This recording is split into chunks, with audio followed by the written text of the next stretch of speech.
محمد وبارک وسلم۔ حضرات، رسول اکرم صلی اللہ علیہ وسلم کی شان،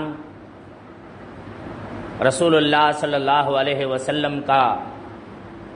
مرتبہ اور مقام اللہ کی نظر میں کتنا اہم ہے، وہ یہ آیت کریمہ بتلا رہی ہے۔ اللہ پاک نے قرآن میں فرمایا ہے کہ وَمَا كَانَ لِمُؤْمِنٍ وَلَا مُؤْمِنَةٍ، کسی بھی مومن مرد اور مومن عورت کو اللہ اور اس کے رسول صلی اللہ علیہ وسلم کا فیصلہ آنے کے بعد کسی بھی طرح کا کوئی اختیار نہیں ہے۔ یعنی اللہ نے اگر حکم نازل کیا ہے یا رسول اللہ صلی اللہ علیہ وسلم نے کوئی حکم دیا ہے، رسول اللہ کا فیصلہ آ گیا ہے، رسول اللہ صلی اللہ علیہ وسلم کی حدیث آ گئی ہے، قرآن آ گیا، حدیث رسول آ گئی، اس کے بعد کسی بھی مومن مرد یا مومن عورت کے لیے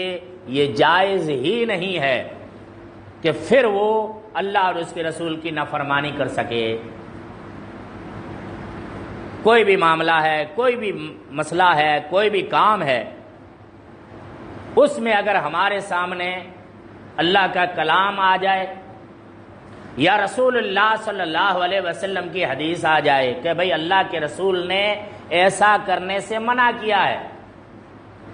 اللہ کے رسول نے یہ کام کرنے سے منع کیا ہے، اگر یہ حدیث آ گئی، یہ حکم آ گیا، تو اس کے بعد کسی بھی مرد مومن یا مومنہ عورت کے لیے یہ جائز ہی نہیں ہے کہ وہ اس کے اندر بہانہ بازی کرے یا اس فیصلے کو انکار کرے کہ نہیں حدیث میں تو ہے، ٹھیک ہے، سنت ہے، ٹھیک ہے، لیکن ہم نہیں کریں گے، ہمارا ماحول یہ نہیں ہے۔ اللہ نے فرمایا ہے کہ یہ جائز ہی نہیں ہے کسی بھی مومن مرد اور مومن عورت کے لیے۔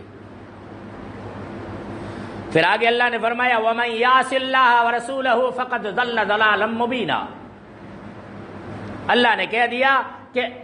اللہ کا حکم آنے کے بعد، رسول کا حکم آنے کے بعد، اللہ کا حکم آنے کے بعد، نبی کریم صلی اللہ علیہ وسلم کا فیصلہ آنے کے بعد اگر کوئی اللہ کی اور اس کے رسول کی نافرمانی کرتا ہے، بہانے بازی کرتا ہے، شریعت کو ٹھکرا دیتا ہے، اللہ نے فرمایا فقد ضل ضلالا مبینا، وہ گمراہی میں ہے اور کھلی گمراہی میں ہے۔ یہ گمراہ انسان ہے، یہ مسلمان نہیں ہے، یہ مومن نہیں ہے۔ اللہ کے فیصلے کو یا رسول کے فیصلے کو اگر کوئی ٹھکرا دیتا ہے، انکار کر دیتا ہے، اللہ نے فرمایا وہ کھلا گمراہ انسان ہے، وہ مومن نہیں ہے۔ اسی لیے صحابہ کرام رضوان اللہ تعالی علیہم اجمعین اپنی جانیں دے دیتے تھے، لیکن کبھی اللہ اور اس کے رسول کی نافرمانی نہیں کرتے تھے۔ ایک واقعہ ہے، اگلے جمعہ بھی آپ کو واقعہ 2-3 سنائے تھے۔ ایک واقعہ ہے سن ہجری 4 کا، رسول اللہ صلی اللہ علیہ وسلم کے پاس مدینے میں سن ہجری 4 ماہ سفر یعنی سفر مہینے میں ازل اور قارا کے لوگ آئے تھے۔ نبی کریم صلی اللہ علیہ وسلم کے پاس آ کر انہوں نے یہ سفارش کی کہ اللہ کے رسول، ہمارے قبیلوں کے کچھ لوگ اسلام کو پڑھنا چاہتے ہیں، اسلام کو سمجھنا چاہتے ہیں، اسلام کے اندر ان کو انٹرسٹ ہے، تو آپ اپنے ماہر صحابیوں کو بھیج دیں جو قرآن کو پڑھتے ہیں، قرآن کو جانتے ہیں، سمجھتے ہیں، ان کو قرآن اچھی طرح یاد ہو، ایسے لوگوں کو بھیجیں تاکہ وہ ہمارے قبیلوں کے اندر دعوت و تبلیغ کا کام کریں اور اللہ ان سب کو ہدایت دے دے۔ اب رسول اللہ صلی اللہ علیہ وسلم کو علم غیب تو تھا نہیں ہے، اللہ کے نبی صلی اللہ علیہ وسلم کو غیب کا علم تو تھا نہیں کہ بھئی یہ آگے چل کر دھوکہ دیں گے۔ تو اللہ کے رسول صلی اللہ علیہ وسلم نے اپنے صحابہ میں سے ماہر ترین صحابہ اور بہت ہی عامل اور اچھے انسان تھے، ایسے 10 صحابہ کو چنا۔ یہ بخاری کے الفاظ ہیں کہ 10 صحابہ تھے۔ ایک دوسری روایت ہے اس کے اندر 7 کا لفظ آیا ہے، لیکن صحیح بخاری کی جو روایت ہے وہ عمدہ ہے، جس میں ہے کہ 10 صحابہ اکرام کو رسول اللہ صلی اللہ علیہ وسلم نے چنا اور ان 10 صحابہ پر حضرت عاصم کو امیر بنا دیا، ان کا امیر مقرر کر دیا کہ تمہیں باقی جو 9 ہیں ان کو اپنے امیر کی اطاعت کرنی ہے، جو امیر کہے وہ تمہیں کرنا ہے، امیر کے خلاف ورزی نہیں کرنی۔ یہ رسول اللہ صلی اللہ علیہ وسلم کا طریقہ تھا اور اسلام بھی یہی بتلاتا ہے، اسلام کا یہی طریقہ ہے، یہی سنت ہے کہ آپ جب بھی لشکر کی شکل میں یا گروہ کی شکل میں کہیں جائیں، 4-5 ساتھی اگر ہیں تو ایک اپنا مقرر کر دو امیر، سفر میں کہیں بھی جائیں اپنا ایک امیر مقرر کر دو جو آپ میں سب سے اچھا ہو، کیونکہ اللہ کے نبی نے فرمایا جس گروہ کا امیر نہیں ہوتا اس کا امیر پھر شیطان بن جاتا ہے اور پھر شیطان ان کو بھٹکا دیتا ہے، نقصان میں اتار دیتا ہے، گمراہ کر دیتا ہے۔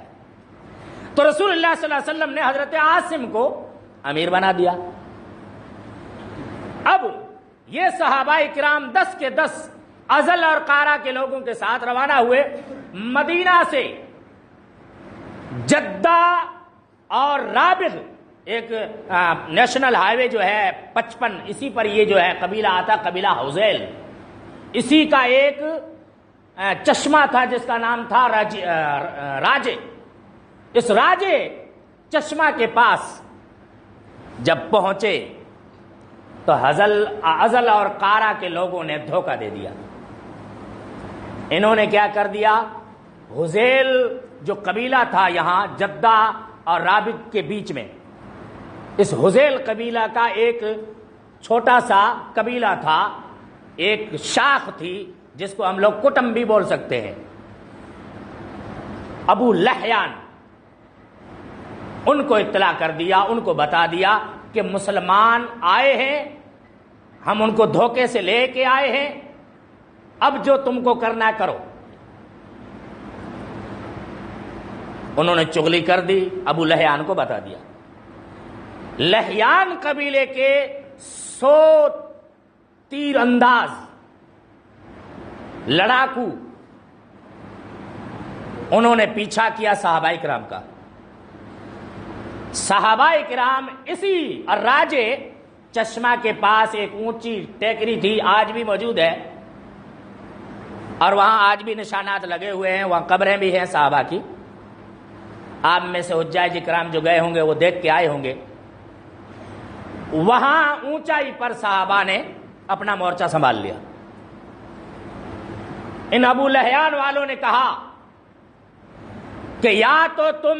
ہتھیار پھینک دو، ہمارے پاس آ جاؤ، ہم تمہیں قید کریں گے لیکن تمہیں نقصان نہیں پہنچائیں گے، اور یا پھر لڑنے کے لیے تیار ہو جاؤ۔ حضرت عاصم چونکہ امیر تھے، انہوں نے یہ فیصلہ سنا دیا حضرت خبیب، حضرت زید بن دسنا ان کو کہ ہمیں ہتھیار نہیں ڈالنے ہیں، ہمیں ان سے لڑنا ہے۔ وہ 100 ہیں، ہم 10 ہیں، کوئی بات نہیں، اللہ کے لیے ہم شہید ہو جائیں گے۔ مقابلہ کیا، تیروں کی بوچھاڑ ہوئی، 7 شہید ہو گئے، باقی 3 بچے تھے، حضرت خبیب، حضرت زید بن دسنا اور ایک اور صحابی تھے۔ تو انہوں نے پھر یہ دوبارہ وعدہ کیا کہ ہم تمہیں کوئی نقصان نہیں پہنچائیں گے، تم ہتھیار ڈال لو اور نیچے اتر آؤ۔ حضرت خبیب، حضرت زید اور ایک اور صحابی تھے، تینوں نیچے اتر آئے۔ جیسے آئے انہوں نے گھیر لیا اور اس وعدے کی خلاف ورزی کی اور ان کو رسیوں سے باندھ لیا۔ جو تیسرے صحابی تھے اس نے کہا کہ میں مرنا پسند کروں گا لیکن تمہارے ساتھ نہیں جاؤں گا۔ بہت کوشش کی، کھینچا، بہت کیا، لیکن دیکھا کہ نہیں چل پا رہے، نہیں جائیں گے یہ، تو پھر ان کو بھی وہیں قتل کر دیا۔ باقی بچے حضرت خبیب اور حضرت زید بن دسنہ۔ ان دونوں کو قبیلے بنو لحیان نے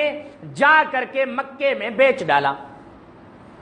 کیونکہ بنو لحیان کو یہ پتا چلا تھا کہ مکہ والے بدر کے مارکے کی جو ہے ہار تھی اور اس میں بڑے بڑے ان کے جو لشکری تھے، بڑے بڑے ان کے جو سردار تھے، ان کا جو قتل ہوا تھا ان کا بدلہ لینا چاہتے ہیں، اور اس کے بدلے میں ان لوگوں کو جو بھی پکڑ کے لے کے آئیں گے ان کو ہم پیسہ دیں گے، قیمت دیں گے۔ بنو لحیان نے دھوکے سے ان صحابہ کو رسول اللہ صلی اللہ علیہ وسلم سے لیا اور دھوکے سے 8 کو شہید کر دیا، 2 کو جا کر کے بیچ دیا مکے میں۔ حضرت خبیب، حضرت زید بن دسنہ، ان دونوں کو قید کر دیا۔ چند دنوں کے بعد ان کو جب باہر لایا گیا تو 2 لوگوں نے ان کو خریدا اور اس کی قیمت بھی چکا دی۔ سارے مکہ کے لوگوں کو جمع کیا گیا، حضرت زید کو شہید کر دیا گیا اور حضرت خبیب کو اتنا مارا گیا کہ وہ خود جو ہے اپنے اشعار عربی میں انہوں نے پڑھے ہیں، جس کے اندر وہ شکایتیں کر رہے ہیں کہ اللہ میرے جسم کے تو سمجھو بوٹے بوٹے انہوں نے کر ڈالے ہیں، اللہ پورا لشکر، پورا لوگ اور عورتیں بچے سبھی لوگ بیٹھے ہیں، سبھی لوگ اس انتظار میں ہیں کہ مجھے ختم کر دیا جائے، لیکن میرے مولا میری سانس نکل جائے تو بہتر ہے، لیکن میں یہ دعا کرتا ہوں کہ میری آخری سانس بھی اللہ تیرے دین کے اوپر نکلے، بس نہ فرمانی والی موت مجھے نہ آئے، اللہ اور اس کے رسول صلی اللہ علیہ وسلم کی اتباع اور پیروی کرتے ہوئے میں مروں۔ حضرت زید کو، حضرت خبیب کو لایا گیا سولی پر لٹکانے کے لیے، تو آپ نے کہا مجھے اجازت دو، میں 2 رکعت پڑھنا چاہتا ہوں۔ اور یہ اسلام کی سب سے پہلی رسم ہے جو حضرت خبیب نے جاری کیا تھا، اس سے پہلے یہ نہیں تھا۔ آج بھی جو مومن ہوتے ہیں موت سے پہلے وہ ضرور یہ خواہش کرتے ہیں کہ مجھے 2 رکعت پڑھنے دے۔ حضرت زید نے یہ خواہش کی کہ میری آخری اچھا ہے کہ میں 2 رکعت پڑھ لوں، اجازت دے دی گئی۔ آپ نے جلدی 2 رکعت پڑھی۔ پڑھنے کے بعد جب سولی پر تختے پر کھڑے ہوئے تو آپ نے کہا مکہ والو، میں نے 2 رکعت جلدی اس لیے پڑھی تاکہ تمہیں ایسا نہ لگے کہ مسلمان ڈر گیا ہے، اس لیے لمبی پڑھ رہا ہے، ورنہ خدا کی قسم میری زندگی کی آخری نماز تھی اور میں اپنے رب کے حضور لمبے سجدے کرتا، لمبے رکوع کرتا اور اطمینان سے نماز پڑھتا، مگر کیا کروں، تمہیں کہیں ایسا نہ ہو کہ مسلمان ڈر گیا ہے موت سے، اس لیے لمبی کر رہا ہے۔ حضرت خبیب کو تختہ دار پر جب کھڑا کیا گیا، مشرکین میں سے ایک شخص آگے بڑھا، اس نے کہا خبیب کیا تم یہ پسند کرو گے؟ کیونکہ حضرت خبیب کی آنکھوں میں آنسو آ رہے تھے، حضرت خبیب کی آنکھوں میں آنسو آ رہے تھے، تو مشرکین مکہ نے سمجھا کہ حضرت خبیب ڈر گئے ہیں، وہ ڈر گئے ہیں اس لیے رو رہے ہیں۔ حالانکہ حضرت خبیب جو رو رہے تھے وہ اس شوق میں رو رہے تھے، اس خوشی میں رو رہے تھے کہ اللہ کے دین کے خاطر اپنی جان کو قربان کرنے جا رہا ہوں۔ اور حضرت خبیب کیسے انسان تھے معلوم ہے؟ صحیح بخاری کے الفاظ ہیں کہ حضرت خبیب رضی اللہ تعالیٰ عنہ جب قید خانے میں تھے، ان کو کھانا پینا نہیں دیا جاتا تھا، لیکن وہاں موجود لوگ کہتے ہیں اللہ کی قسم ہم نے اپنے آنکھوں سے دیکھا کہ زید اس قید خانے کے اندر انگور کھا رہے تھے، حالانکہ اس وقت مکے میں کھجوریں بھی نہیں ملتی تھی۔ صحابہ کہتے ہیں اس وقت کھجوریں بھی نہیں مل رہی تھی، ایسا موسم تھا، لیکن اس وقت ہم نے دیکھا کہ انگوروں کا خوشہ ہے خبیب کے ہاتھوں میں، اور وہ کھا رہے ہیں اور اللہ اللہ کر رہے ہیں۔ کتنی اللہ سے محبت تھی ان کو، دین کے لیے اپنا سب کچھ قربان کرنے کے لیے تیار۔ حضرت خبیب سے مشرکین مکہ نے کہا کیا تم یہ پسند کرو گے کہ خبیب آج تم کو چھوڑ دیا جائے اور تمہاری جگہ نعوذ باللہ محمد صلی اللہ علیہ وسلم کو پھانسی دے دی جائے؟ حضرت خبیب رضی اللہ تعالیٰ عنہ مسکرا کر کہنے لگے بدبختو تمہیں کیا پتا، تمہیں کیا علم کہ ہم مسلمانوں کو محمد الرسول اللہ سے کتنا پیار ہے، کتنی محبت ہے۔ حضرت خبیب نے کہا پھانسی تو دور کی بات ہے، اللہ کی قسم مجھے تو یہ بھی پسند نہیں کہ میں اپنے گھر میں بیٹھا رہوں اور رسول اللہ صلی اللہ علیہ وسلم اپنے گھر میں بیٹھے ہوئے ہوں اور ان کے اپنے ہی گھر میں ان کے پاؤں میں کوئی کانٹا چبھے اور اس سے رسول اللہ کو تکلیف ہو، تو خبیب یہ بھی برداشت نہیں کر سکتا ہے۔ پھانسی کی کہاں بات کر رہے ہو؟ حضرت خبیب کو پھانسی پر لٹکا دیا گیا، کلمہ پڑھ کر وہ تختہ دار پر چڑھ گئے، شہید ہو گئے۔ اس کے بعد مشرکین مکہ نے ایک اور شخص یعنی عاصم کو ڈھونڈنا شروع کیا، جو اسی لشکر کے جو امیر تھے۔ کہا گیا کہ فلاں جگہ پر ان کو شہید کیا گیا ہے، قتل کیا گیا ہے، اور عاصم کی لاش وہی ہے۔ مشرکین مکہ نے لوگوں کو بھیجا کہ جاؤ اور عاصم کی لاش اگر نہ ملے تو اس کا ٹکڑا ہی لے کر آؤ، کیونکہ عاصم جنگ بدر کے اندر ان کے عظیم سرداروں کا قاتل تھا۔ تو وہ دیکھ کر کے خوشی منانا چاہتے تھے کہ کم سے کم ان کی بوٹی ہی لے کے آنا۔ مکہ والوں نے کہا کیا ہوا؟ کہا تم تو بوٹی اٹھانے کی بات کر رہے ہو، ہم نے تو لاش کو دیکھا تک نہیں۔ کہا کیوں نہیں؟ کہا پتہ نہیں کہاں سے بھیڑ اتنی ساری آ گئی کہ لاش کو ہم دیکھ بھی نہیں سکے۔ اور اس کی وجہ کیا ہے؟ وجہ یہ تھی کہ حضرت عاصم نے دعا کی تھی اللہ سے کہ اللہ تیرے دین کے لیے اپنی جان دے دوں گا لیکن تیرے دین پر آنچ نہیں آنے دوں گا، اپنی جان کے بوٹے بوٹے کروا دوں گا لیکن تیری دین کی عزت اور تیرے رسول کی عزت پر آنچ نہیں آنے دوں گا، اس کے لیے اپنی جان تک دے دوں گا، لیکن اللہ بس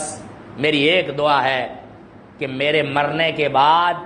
میری لاش کو کوئی مشرک چھو نہ سکے، اس کی نظر بھی میری لاش پر نہ پڑے، بس اتنی میری حفاظت کرنا۔ حضرت عمر رضی اللہ تعالیٰ عنہ ہمیشہ فرمایا کرتے تھے کہ اللہ کی قسم جب مومن اللہ اور اس کے رسول کا سچا وفادار بن جاتا ہے نا، اللہ اور اس کے رسول کا سچا پیروکار بن جاتا ہے، اللہ اور اس کے رسول کے ہر فیصلے پر اپنی آنکھ بند کر کے عمل کرنا شروع کر دیتا ہے نا، تو اللہ اس کی حفاظت اس طرح کرتا ہے کہ زندہ ہوتا ہے تب بھی اللہ اس کی حفاظت کرتا ہے، جب وہ مر جاتا ہے تو اس کے بعد اللہ اس کی لاش کی بھی حفاظت کرتا ہے۔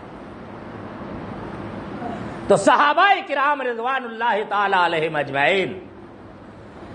اللہ اور اس کے رسول کا فیصلہ آنے کے بعد پھر پیچھے نہیں مڑا کرتے تھے، پھر یہ نہیں سوچتے تھے کہ کیا ہوگا ہمارے ساتھ، کہ ہمارے بچوں کا کیا ہوگا، گھر والوں کا کیا ہوگا، ہمیں مار دیا جائے گا، نہیں، وہ پھر اپنی جان کی بازی لگا لیا کرتے تھے، لیکن اللہ اور اس کے رسول صلی اللہ علیہ وسلم کی نافرمانی نہیں کیا کرتے تھے۔